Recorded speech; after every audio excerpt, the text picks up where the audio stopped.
सामने के बच्चों किसी आज जो छोटे से रिजवान भाई आप सब ठीक हो गए। अच्छा बेटा, आज मैं आप लोगों के से एक वीडियो शेयर कर रहा हूँ। और ये एक सेकेंड ईयर बॉटनी का अपडेटेड गैस पेपर है इस साल के लिए। आई होप इंशाल्लाह इंशाल्लाह आप सबको इसे ज़रूर हेल्प मिलेगी। तो विदाउट वेस्टिंग एनी टाइम मैं ये स्टार्ट करता हूँ।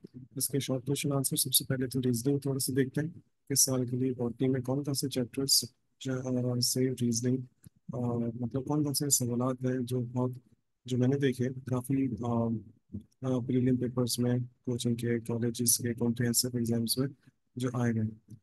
आई होप इंशाल्लाह से ज़रूर आपको हेल्प होगी। तो बेटा एक सवाल है आपके पास, क्रोमोसोम्स इन डीएनए चैप्टर में से म्यूटेशन टॉपिक से। Do mutation is always harmful, justify your answer. क्या म्यूटेशन हमेशा हार्मफुल होती है? आप अपने आंसर को जस्टिफाई करें।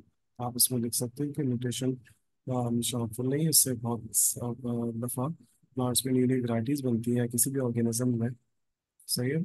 Y haemophilia is common in human male? Human male में हीमोफीलिया क्यों कॉमन है? क्योंकि मेल को बस एक अलील डिफेक्टेड चाहिए होती है इस बीमारी को होने के लिए।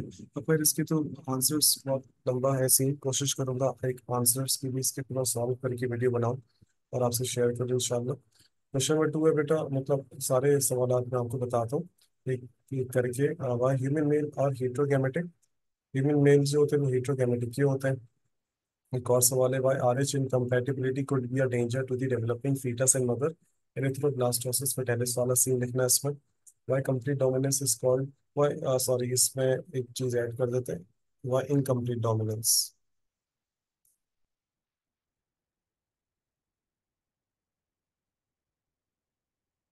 सही। इनकम्प्लीट डोमिनेंस को हम लोग पार्शियल डोमिनेंस की कहते हैं। सही। Why vaccination is important for infectious diseases? Infectious बीमारियों के लिए वैक्सीनेशन क्यों जरूरी है? Why restriction enzymes are called molecular scissors? Biotechnology से एक सवाल है बहुत मशहूर। Why AMP and LAC are used in construction of rDNA, recombinant DNA technology? Why law of segregation is also called purity of gametes? Law of segregation को हम लोग purity of gametes क्यों कहते हैं? सही। नॉन रीजनिंग क्वेश्चंस की तरफ अगर हम आए तो इसमें बेटा कुछ डेफिनेशंस हैं जेनेटिक्स की। Allele, linkage, karyotype, test cross, multiple alleles, mutant. सही। मल्टीपल की स्पेलिंग सॉरी। ठीक है। और कुछ डिफरेंशिएशन पॉइंट्स हैं आपके पास, यानी कि कुछ ऐसे सवाल जो डिफरेंसेस में आ सकते हैं। X linked trait and Y linked trait बेटा। ऑटोसोम्स एंड सेक्स क्रोमोसोम्स का difference. Monohybrid and dihybrid का क्रॉस। लेमार्किज्म एंड डार्विनिज्म का एक मतलब कुछ डिफरेंसेस इन दोनों की थ्योरीज में। Bottleneck effect and founders effect. Convergent evolution and divergent evolution का difference. Selection and back cross का difference.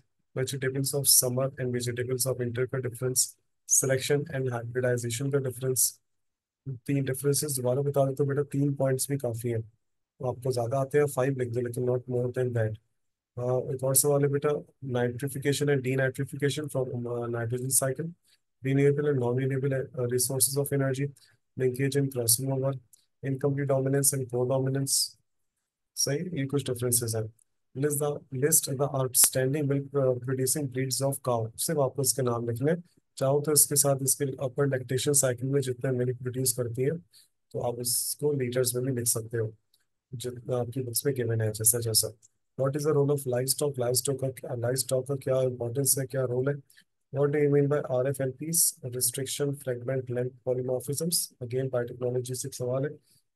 What do you mean by palindrome? Biotechnology से एक और सवाल। जब भी व्हाट डू यू मीन वाले सवाल आते हैं बेटा इसमें ज्यादा लंबी नहीं करनी है आपको। Enlist enzymes used in rDNA technology। recombinant DNA technology में जो भी enzymes इस्तेमाल होते हैं आप उनको लिख दें और एक एक दो दो लाइन आप एटलीस्ट इसको डिफाइन कर सकते हैं। What are the causes of ozone layer depletion? Ozone layer जो डिप्लीट हो रही है इसकी वजह, इसकी वजूहत।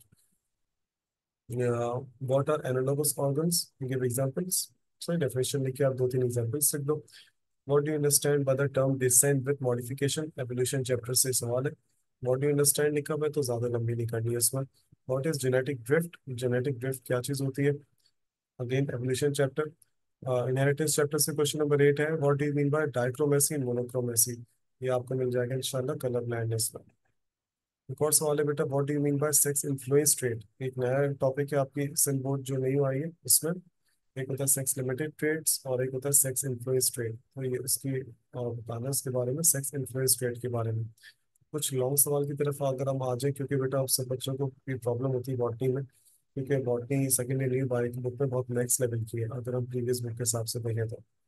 बेटा एक सवाल है आपके पास, describe the semi conservative process of DNA replication. Semi conservative पूरा बता दो। अब इसमें लॉन्ग है तो समझ जाओ इसमें आपको इसके एक्सपेरिमेंट्स भी करने हैं। सही है। सेमी स्पेलिंग समी हो गई, जबकि ये सेमी है। एक और सवाल है बेटा, describe inheritance of two traits, यानी कि डाई हाइब्रिड क्रॉस पूछ रहा है, पूरा बताना है आपको। लॉ ऑफ इंडिपेंडेंट असॉर्टमेंट पूरा विद एक्सप्लेनेशन। अक्सर बच्चे उसको थ्योरी लिख के खाली इसका क्रॉस बना देते हैं 9331, ऐसा नहीं बेटा, पूरी एक्सप्लेनेशन प्रॉपर। और आपके बुक्स में आप चेक करना right side of the page में 9331 का पूरा दिया हुआ भी है, पूरे प्रॉपर नंबर। बस उसमें आखिरी के जो दो प्रोसेस, आखिरी की जो दो थ्योरीज है उसमें कुछ मिस्टेक है, वो आप देखना। जब इंशाल्लाह इसको गेस्ट पेपर को मैं सॉल्व करेंगे तो मैं आपको पेज वाइज भी बता दूंगा कि कौन सा सवाल का आंसर आपको कहाँ सही से मिल जाएगा। एक और सवाल है बेटा आपके पास, describe ABO blood group system. ये मैंने बहुत कॉमन सवाल देखा है इस साल के लिए, पूरा आपको बताना है। एबीओ ब्लड ग्रुप सिस्टम पूरा। Describe the effects of carbon dioxide and global warming on human health. अगर आप याद कर सकते हो, क्योंकि ये सवाल अच्छा खासा पेजेस लेगा। What is biogeochemical cycle? Again, one of the most important question for this year. Nitrogen cycle पूरी बतानी है। Diagram as such is not necessary. आप थोड़ा सा इसको इलस्ट्रेशन दे सकते हो ताकि आपको पता चल जाए कि क्या साइक्लिक फ्लो हो रहा है नाइट्रोजन का एटमॉस्फेयर से सॉइल में, लिविंग ऑर्गेनिज्म में। आप पूरा इसको जैसे साइकिल के पॉइंट ऑफ व्यू से बता सकते हैं।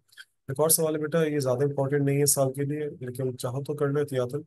Explain vaccination and its importance. इससे ज़्यादा बेहतर नाइट्रोजन साइकिल कर लो आप। एक और सवाल है बेटा आपके पास, what is succession, one of the most important question. Describe different stages of secondary succession with examples. यहाँ पे मैं एक चीज़ और ऐड करूंगा बेटा, आप इसमें हाइड्रोसीड और या जीरो सीड जरूर पढ़ना।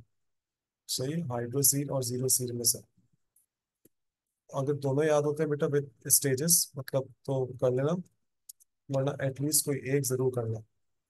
मैंने काफ़ी जल्दी में बनाया था तो कुछ चीज़ें मैं ऐड करना भूल गया, इसके लिए माजरत। ये मैंने ऐड कर दी, हाइड्रोसीड या जीरो सीड पूरा करना। और उसके बाद एक और सवाल है बेटा आपके पास, लेमार्क थ्योरी इस साल के लिए इंपॉर्टेंट लगी है मुझे as compared to Darwin's theory. और लास्ट आपके पास सवाल है बेटा, ये भी बहुत इंपॉर्टेंट है। Describe the theory of inheritance and chemical structure of chromosomes. Theory of inheritance के 4 पॉइंट्स और केमिकल स्ट्रक्चर ऑफ क्रोमोसोम्स। थोड़ा सा इसको डायग्रामेटिक पॉइंट ऑफ व्यू से समझाना, न्यूक्लियोसोम वगैरह सब, तो सवाल में थोड़ा जान आएगी, मार्क्स में भी इंशाल्लाह पे अच्छी सी जान आएगी। बेटा ये आपके पास एक बॉटनी का अपडेटेड गेस्ट पेपर है, आई होप ये ज़रूर इंशाल्लाह आपके काम आए। तो ये ज़रूर इंशाल्लाह आपको काम आएगा सेकेंड ईयर बॉटनी में। इंशाल्लाह नेक्स्ट वीडियो में हाजिर होता हूँ। अपना बहुत सारा ख्याल रखिएगा। अल्लाह हाफिज़।